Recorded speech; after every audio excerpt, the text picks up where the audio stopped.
Si vous pouviez réaliser un seul souhait, lequel serait-il?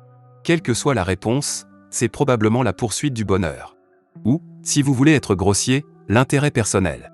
Et c'est exactement la raison pour laquelle certaines personnes ne devraient jamais avoir leur souhait. Une déesse demande à un garçon nommé Oshimiya Eiji ce qu'il souhaite. À l'hôpital, une fille nommée Oshimiya Sena attire son attention et lui demande ce qui ne va pas. Il s'excuse d'avoir été absent, puis se prépare à rentrer chez lui. Le jour suivant, le professeur Deji fait un cours sur la façon dont le monde a été presque anéanti lors de la Grande Destruction, il y a 10 ans. Pendant la même période où cette catastrophe a eu lieu, le monde a également vu l'apparition des ordres. Un ordre est capable de transformer le souhait d'une personne en un grand pouvoir. Actuellement, il existe environ 2000 ordres dans le monde. Par conséquent, on suppose que la tragédie est née du souhait d'une personne de mettre fin au monde. Soudain, Eiji se lève au milieu de la classe et s'excuse car il se sent mal. Ses camarades de classe l'ont déjà vu venir et rient. Parce que c'est trop drôle d'être malade. Ils font ensuite des commérages dans le groupe de discussion de la classe sur le fait qu'Eiji n'assiste que rarement aux cours. Quel genre de personne parle dans une GC avec la cible dedans? Le garçon, quant à lui, pense que ses raisons sont valables. Il s'est vraiment senti malade. Pourquoi? C'est parce que la grande destruction d'il y a 10 ans a été causée par son propre souhait. Cela signifie qu'il est un ordre. Et les ordres sont méprisés par la société car ils sont perçus comme des êtres maléfiques et effrayants. Il y a même des rassemblements de haine contre eux. Quoi de plus contre celui qui a provoqué un événement apocalyptique? C'est pourquoi il a caché son secret pendant tout ce temps. Il rentre chez lui et trouve une femme flottant dans sa chambre. Elle s'appelle Daisy, et la voir l'agace pour une raison quelconque. Cela fait 10 ans qu'il l'a rencontrée. C'est un être qui peut transformer les souhaits en pouvoir surnaturel. Quand il lui demande si elle ne fait que créer plus d'ordre, elle répond nonchalamment que c'est son travail. Daisy lui demande pourquoi il n'a toujours pas utilisé son pouvoir après si longtemps. Il semble que notre MC puisse détruire le monde, même s'il n'est pas prêt à réessayer. Ce qui est arrivé à sa petite sœur Sena le bouleverse-t-il encore? Pour tenter d'apaiser sa culpabilité, la déesse le rassure en lui disant qu'il n'a techniquement pas souhaité la destruction du monde toutes ces années auparavant. Alors quel est son pouvoir? Nada. Elle ne veut pas le dire. Elle attend simplement avec impatience le jour où il utilisera à nouveau son pouvoir. Et avec ça, elle s'est évaporée dans les airs. Cette conversation le laisse perplexe. N'est-ce pas la destruction du monde qu'il a souhaité ce jour-là, il y a 10 ans, en s'inspirant de son personnage de dessin animé préféré, le Ranger maléfique? Sa conscience le hante encore. Donc, en gros, le monde s'est écroulé parce qu'un enfant a imité un méchant. C'est fou. Il rend une autre visite à Sena à l'hôpital mais finit par s'endormir près de son lit. Il reprend conscience lorsqu'elle le réveille doucement et lui demande des histoires amusantes sur la vie à l'école. Pour qu'elle ne s'inquiète pas, il montre qu'il s'amuse et partage même ses petites amies imaginaires. Malheureusement, même elle ne tombe pas dans le panneau, mais elle a hâte de vivre sa propre vie d'étudiante. Au moment où les frères et sœurs partagent un moment d'émotion, ils veulent ranger apparaît à la télévision. Eiji recule devant cette image et change de chaîne. Sa petite sœur lui demande alors « Es-tu un ordre ?»« Es-tu un ordre ?» Cela le fait sursauter. Il se met sur la défensive et se comporte comme un su. Son expression sérieuse se transforme en un sourire. Ce qu'elle voulait demander, c'est que s'il était un ordre, que souhaiterait-il? Sa réponse est douce, qu'elle se rétablisse pour pouvoir quitter l'hôpital. En retour, la sienne est de rester avec lui pour toujours et que leurs parents reviennent à la vie. Le lendemain, à l'école, une jolie élève transférée nommée Kuronerin est présentée à la classe. Son apparence attire l'attention de tous, y compris celle d'Eiji. La journée d'école se déroule et se termine comme toutes les autres, et il déverrouille la porte de son appartement. Une voix familière l'appelle. « Serin, haletant !» Elle lui demande une faveur, et toutes sortes de pensées lui viennent à l'esprit. Est-il temps de passer à l'action? Ouais, non. Elle a emménagé dans l'appartement voisin mais sa clé s'est cassée. Elle n'a pas son téléphone sur elle alors elle lui demande s'il peut appeler un serrurier. Alors qu'il se retourne pour l'aider, elle l'assomme soudainement avec un tasé.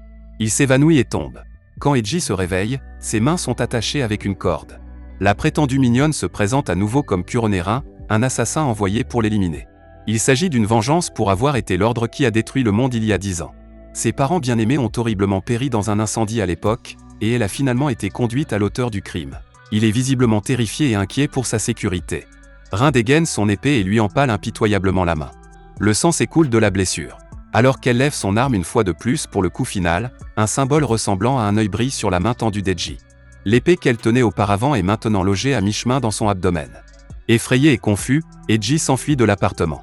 Après un certain temps, il trouve un sanctuaire où se cacher et s'effondre dans un état de panique. Ses pensées sont confuses car ses pouvoirs ont à nouveau causé du tort à une autre personne. Doit-il appeler la police pour lui? Cependant, la dernière chose qu'il souhaite est que les gens découvrent qu'il est un ordre. Alors que le temps presse, il sent une présence mortelle derrière lui. Un hélicoptère vole dans le ciel. À l'intérieur se trouve un homme bien habillé, le lieutenant Franc. Il déplore l'insubordination de Rhin aux ordres depuis qu'elle a essayé de blesser la cible de leur mission de reconnaissance. La nouvelle de l'échec de Rhin se propage rapidement jusqu'à une salle de conférence exclusive avec des personnages puissants. C'est au tour du lieutenant Franc d'entrer en contact avec Edgy. Ces gens ne semblent pas très heureux d'envoyer des jeunes pour s'occuper d'une catastrophe comme lui. Edgy, caché, sort son téléphone pour appeler Senna au téléphone. Entendre sa voix le calme, et il promet de passer dans la journée pour dire bonjour. Lorsqu'il arrive à l'hôpital, celui-ci est étrangement vide. Soudain, sa chère sœur apparaît dans un fauteuil roulant, poussée par Rhin. Elle est vivante ? Les portes de l'ascenseur s'ouvrent pour révéler des militaires pointant leurs armes sur lui. Les deux hommes entrent dans l'ascenseur, et Rhin révèle qu'elle a pris Senna en otage. C'est la faille dans son armure d'invincibilité. Pour prouver son sérieux, Rhin poignarde l'épaule de Senna. La pauvre fille perd trop de sang et tombe inconsciente. 2 soldats sont laissés derrière pour mettre fin à la vie d'Edgy. Ils sont un peu hésitants car ce n'est qu'un enfant, mais il est trop tard maintenant. L'ordre se perd dans la rage et on n'entend que des cris d'horreur. Edgy se réveille dans le sous-sol où Daisy réclame son attention. Elle le rassure en lui disant que son pouvoir n'est pas devenu incontrôlable, les soldats sont blessés, mais rien de mortel. Daisy lui dit que Rhin est aussi un ordre. Il y a 10 ans, Kurné Rhin a perdu ses parents dans un incendie et a également subi des brûlures mortelles. Alors qu'elle était au bord de la mort, elle a souhaité sa propre régénération. C'est pourquoi elle est maintenant immortelle. Lorsqu'on lui demande pourquoi elle est réapparue devant Edgy, elle explique qu'elle a hâte qu'il utilise ses pouvoirs. Ce serait dommage d'oublier le souhait qu'il a fait à l'époque. C'est ce qu'il semble avoir fait, bien que nous soupçonnions que des forces surnaturelles l'empêchent de s'en souvenir. Mettant cette question de côté, il envisage d'abord de sauver Senna. Pour ce faire, Daisy prend sa main gauche et limite sa puissance à un 10 millième de son potentiel. Tu parles d'une OP. Cela devrait lui permettre d'utiliser ses pouvoirs en toute sécurité sans perdre le contrôle comme il y a 10 ans. Edgy ne veut plus utiliser ses pouvoirs, mais il est prêt à faire n'importe quoi pour sauver son cher frère ou sa chère sœur. Il émerge dans un parking souterrain où il est repéré par une unité de soldats. Les lumières clignotent tandis qu'Edgy dégage une aura sinistre. Notre MC arrive enfin à la maison principale où Rhin retient Senna en captivité. Un peloton entier de tireurs expérimentés est prêt à faire feu. Pour une raison quelconque, Edgy se rappelle pourquoi il aimait tant la série Evil Ranger quand il était enfant. Le but du personnage était d'apporter la paix en dominant le monde. C'était une méthode souvent critiquée par les autres, mais les moyens justifient les fins. Il se souvient enfin de son souhait de l'époque, c'était de dominer le monde. Rhin, d'un air suffisant, donne le feu vert aux tireurs. Les balles pleuvent comme une tempête d'enfer. Au bout d'un moment, elle fait signe aux tireurs d'arrêter car elle veut que sa vie se termine par sa lame. De façon choquante, Edgy s'en sort indemne. Son corps se déplace également de lui-même pour soigner la blessure de Senna. Il s'avère que le pouvoir d'Edgy en tant qu'ordre est de tout plier selon sa volonté. Tout ce qui se trouve dans son domaine, que ce soit des personnes ou des objets, peut être contrôlé et manipulé. Rhin tire avec son arme dans une tentative désespérée de le vaincre, mais ses actions sont vaines. La domination d'Edgy transcende toutes les lois, même celle de la physique. Il n'a jamais voulu utiliser ce pouvoir. Mais maintenant qu'elle lui a forcé la main, elle sera la première personne à se soumettre à sa volonté, et certainement pas la dernière. Des souvenirs de la vie de Rhin défilent devant ses yeux. Edgy lui interdit furieusement de quitter le domaine pendant toute sa vie grâce à son pouvoir. De plus, elle ne pourra jamais faire de mal à lui ou à Senna. Furieuse de ce déshonneur, elle donne un coup d'épée qui s'arrête juste à côté de son corps. Sa frustration de ne jamais pouvoir venger ses parents est évidente. Edgy se calme et tente de la rassurer en lui disant que même si elle ne peut pas se venger, il y a des choses plus intéressantes à faire, comme réaliser ses rêves ou rencontrer de nouvelles personnes. Tomber amoureuse semble également être une bonne idée, mais elle n'est pas très enthousiaste à cette idée. Nerveux, Edgy dérape accidentellement et lui demande de l'épouser. Avant qu'il ne puisse se corriger, elle accepte sa proposition, car rester proche d'elle pourrait lui donner une chance de l'éliminer un jour. C'est alors que le lieutenant Abraham Louis Franc entre en scène pour emmener Senna avec lui. Il utilise son pouvoir d'ordre et arrête le temps, démantelant Edgy dans le processus. Ils sont emmenés au bureau du gouvernement de la ville de Dazéfu. Edgy se réveille dans une cellule avec une contention intégrale. On a essayé de chercher sur Google comment on appelle ça exactement mais les résultats n'étaient pas PG-13. Rhin arrive pour le libérer de ses entraves. Pour une raison quelconque, elle agit comme une amie. Est-ce l'effet fiancé ? D'après elle, ils sont sous le bureau du gouvernement de la ville de Dazéfu. Il y a une longue file de gardes inconscients sur le sol. C'est apparemment de sa faute. Elle explique qu'elle l'aide seulement parce qu'elle a droit au plaisir d'être celle qui met fin à sa vie. Edgy se rappelle qu'elle est une ennemie vicieuse qui se trouve être sous sa domination. Daisy confirme que le lieutenant Franc est un ordre ayant le pouvoir d'arrêter le temps. Rhin et Edgy rampent maintenant dans des conduits d'aération afin de s'échapper. Mais il y a en fait une autre raison pour laquelle elle a choisi cette voie d'évacuation. Et si le fait de faire ricocher les balles sur les murs au lieu de les tirer directement sur lui pouvait renverser la domination? Alors qu'Edgy se plaint de l'obscurité, elle visualise une trajectoire vers lui et tire sur les murs étroits. Le plan se retourne contre elle car la balle revient en boomerang et pénètre son crâne. Comme elle est immortelle, son auto-guérison illumine le tunnel. L'inconscient Edgy est soulagé qu'il est enfin une source de lumière, mais il sait que quelque chose se prépare. Elle le conduit alors vers un dangereux chemin suspendu dans les airs, lui indiquant que c'est le seul chemin vers leur but. Cette fois, son plan élaboré consiste à le laisser tomber tout seul, sans qu'elle n'intervienne directement. Malheureusement, c'est elle qui glisse et réapparaît en bas. Ses plans deviennent de plus en plus évidents car elle a choisi la sortie la plus dangereuse, criblée des pièges les plus mortels de l'installation. Étonnamment, c'est elle qui en est victime à plusieurs reprises et qui doit ressusciter à chaque fois. Comme si elle était neuve. Mais c'est fini. Edgy lui demande simplement de renoncer à essayer de l'assassiner. La seule raison pour laquelle il l'a attaché à son domaine est qu'il est impossible de traiter avec un assassin immortel. Cependant, alors qu'elle ramène un jardin mort à la vie, elle mentionne qu'elle ne veut pas fuir devant un défi. Les deux décident de s'appeler par leur prénom. Rin le prend dans ses bras et dit « Ça me rappelle, ta troisième domination a été de m'épouser, n'est-ce pas? Mais, je ne te laisserai pas dominer mon cœur aussi. » Avec ses morceaux d'homme dans la paume de ses mains, elle les serre avec une poigne mortelle. Le système l'enregistre comme un plaisir et non comme une douleur pour une raison étrange. Edgy, qu'est-ce qui te prend? Ils arrivent à la sortie où le chemin se divise en deux. L'un mène à la sécurité, et l'autre au bureau où Senna est retenue prisonnière par Franc. Edgy choisit la seconde sans hésiter. Après tout, il ne peut pas oublier son souhait. Il y a 10 ans, son père divorcé a épousé une femme également divorcée. Il ne voulait pas appeler cette femme mère et ne s'intéressait pas non plus à Senna, l'enfant de cette femme. Il ne lui rendait visite qu'à l'hôpital, car c'était mieux que de rester à la maison. Malgré cela, Senna était toujours très heureuse de l'avoir comme grand frère. Mais son souhait d'il y a 10 ans a détruit cette vie heureuse. La colère se lit sur son visage lorsqu'il s'exclame qu'il aurait pu lui cacher la vérité juste un peu plus longtemps, mais qu'ils l'ont tout gâché. Cela met également Rin en colère. Après avoir tué d'autres personnes, je ne peux pas croire que tu essaies de dissimuler tes péchés. Tu crois que je te pardonnerai ça un jour? Il révèle que Senna a une maladie du sang et qu'il lui reste moins de 6 mois à vivre. C'était son plan pour qu'elle vive une vie paisible sans jamais découvrir le vilain secret de son frère bien-aimé. Il ne se serait pas soucié de ce qui lui arriverait après sa mort. À cause de cette longue conversation, les gardes les rattrapent finalement.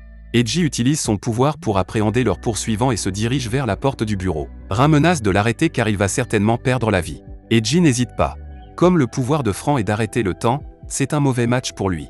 La faiblesse du pouvoir du lieutenant est qu'il ne peut suspendre que 3 objets à la fois. Avec son aide stratégique, ça pourrait être possible. Le droit de mettre fin à sa vie n'appartient à personne d'autre qu'à elle après tout. Les deux hommes battent facilement les gardes sur leur chemin.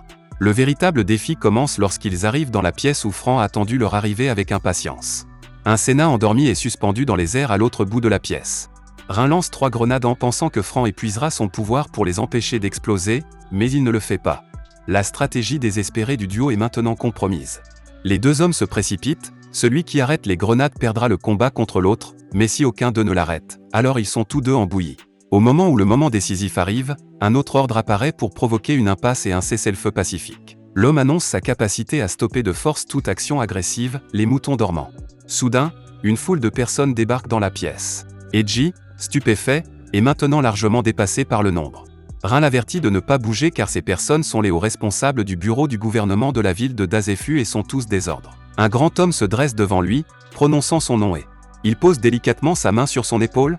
Il annonce qu'Edgy est décédé. Les autres dirigeants tapent tous des mains à l'unisson. Un autre homme l'appelle Edgy-sama et fait l'éloge de son splendide combat. Il se présente à nouveau comme le groupe des 10 du bureau du gouvernement de la ville de Dazéfu.